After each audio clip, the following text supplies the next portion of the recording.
ನಾವಿವಾಗ ಎಲ್ಲಿದ್ದೀವಿ ಗೊತ್ತಾ? ಕಾಕಿನಾಡು ಬೀಚಲ್ಲಿ ಇದ್ದೀವಿ. ಕೌಡಾ ಬೀಚ್. ಕೌಡಾ ಬೀಚ?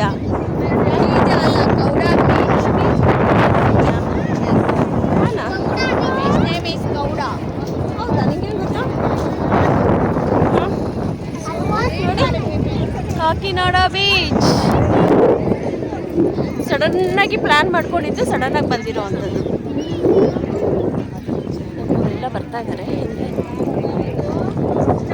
ಎಲ್ಲ ಅಲ್ಲೇ ಬಿಟ್ಟು ಬರ್ಬೇಕಾಗಿತ್ತು. ಬೇಡ,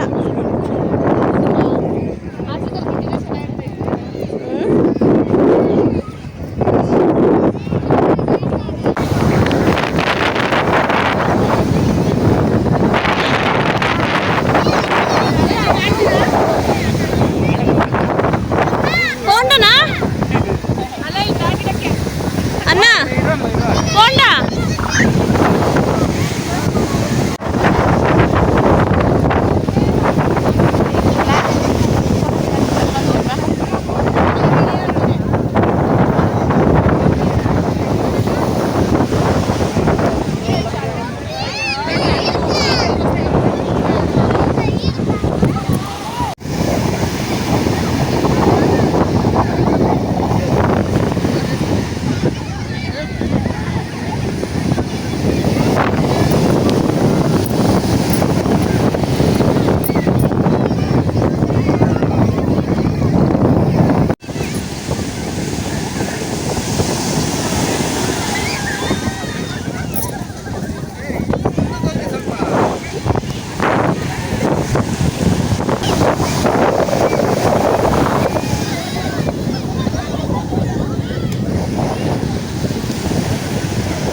ಆಮೇಲೆ ಡ್ರೆಸ್ ಹಾಕೊಂಡ್ಬರ್ಬಾರ್ದು.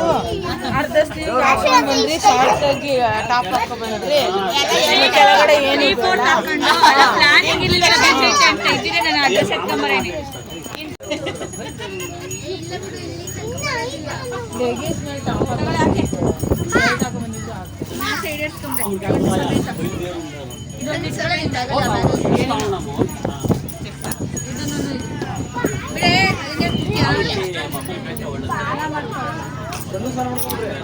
ಹಿಂದಿನ ದಿನ ಕಾಕಿನಾಡು ಬೀಚ್ ಆದಮೇಲೆ ನಾವು ಬಂದು ರೆಸ್ಟ್ ಮಾಡಿದ್ವಿ. ಸೊ ಅದಾದಮೇಲೆ ನೆಕ್ಸ್ಟ್ ಡೇ ನಮ್ಮದು ಫ್ಯಾಮಿಲಿ ಪೂಜೆ ಇತ್ತು ಅಂತ ಹೇಳಿದ್ನಲ್ಲ. ಸೊ ಕುಕ್ಕಟೇಶ್ವರ ಟೆಂಪಲ್ಗೆ ಬಂದಿರೋ ಅಂಥದ್ದು. ಇದು ನಮ್ಮ ಒಂದೇನು ಪೂರ್ವಿಕರ ಪೂಜೆ, ಏನು ಪಿಂಡ ಪ್ರದಾನ ಅಂತ ಹೇಳ್ತಾರಲ್ಲ. ಸೊ ಆ ಒಂದು ಪೂಜೆನ ಮಾಡ್ತಾ ಇದ್ದೀವಿ.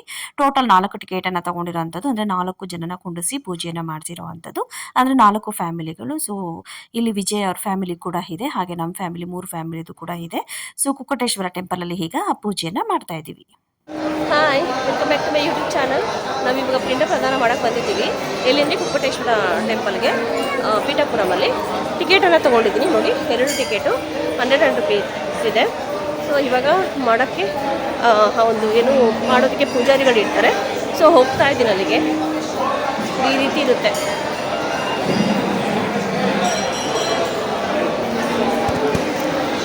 ವಿಡಿಯೋದಲ್ಲಿ ಕ್ಯಾಪ್ಚರ್ ಮಾಡಬಾರ್ದು ಈ ಪೂಜೆನ ಅಂತ ಹೇಳ್ತಾರೆ. ಆದರೆ ನಮ್ಮ ಪೂರ್ವಿಕರ ಏನೊಂದು ಶ್ರಾದ್ದ ಆಗಲಿ ಅಥವಾ ಪಿಂಡ ಪ್ರದಾನ ಆಗಿರಲಿ, ನಮ್ಮ ಮೆಮೊರಿಗಳಲ್ಲಿ ಉಳಿದೋಗ್ಲಿ ಅಂತ ಅಷ್ಟೇ. ಸುಮಾರು ವರ್ಷಗಳ ಆಗಿದೆ ಈ ಥರ ಪೂಜೆ ಮಾಡಿ, ಅದಕ್ಕೋಸ್ಕರ ಮಾಡ್ತಾ ಇರೋದು.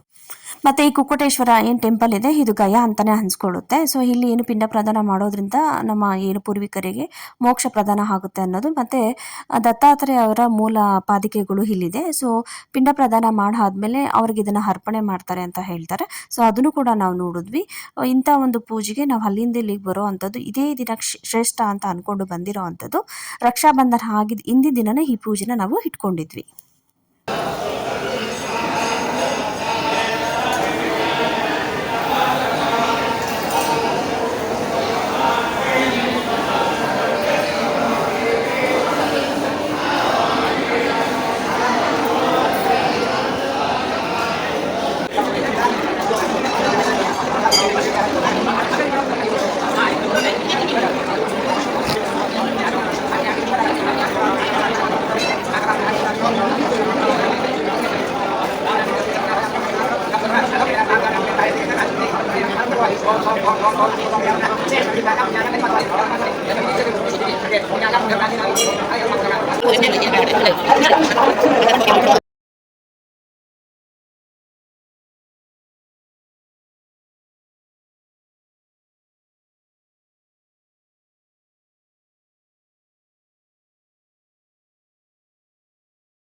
ಈ ಪೂಜೆ ಎಲ್ಲ ಆದಮೇಲೆ ನಾವು ನೇರವಾಗಿ ಊಟನ ಮುಗಿಸ್ಕೊಂಡು ಕಾಕಿನಾಡು ಟ್ರೈನ್ಗೆ ಹೋದ್ವಿ. ಅಲ್ಲಿ ಬೋಟ್ನ ಹತ್ತಬೇಕಾಗಿತ್ತು ಕಾಕಿನಾಡಲ್ಲಿ. ಬಟ್ ನಾವು ಟೌನಲ್ಲಿ ಏನು ಟ್ರೈನ್ನ ಹತ್ತಿದ್ವಿ. ಸೊ ಸಿಕ್ಕಾಪಟ್ಟೆ ರಶ್ ಇದ್ದಿದ್ದರಿಂದ 1.5 ದಿನ ಜರ್ನಿ ಏನಿತ್ತು ತುಂಬ ರಿಸ್ಕ್ ಆಯಿತು.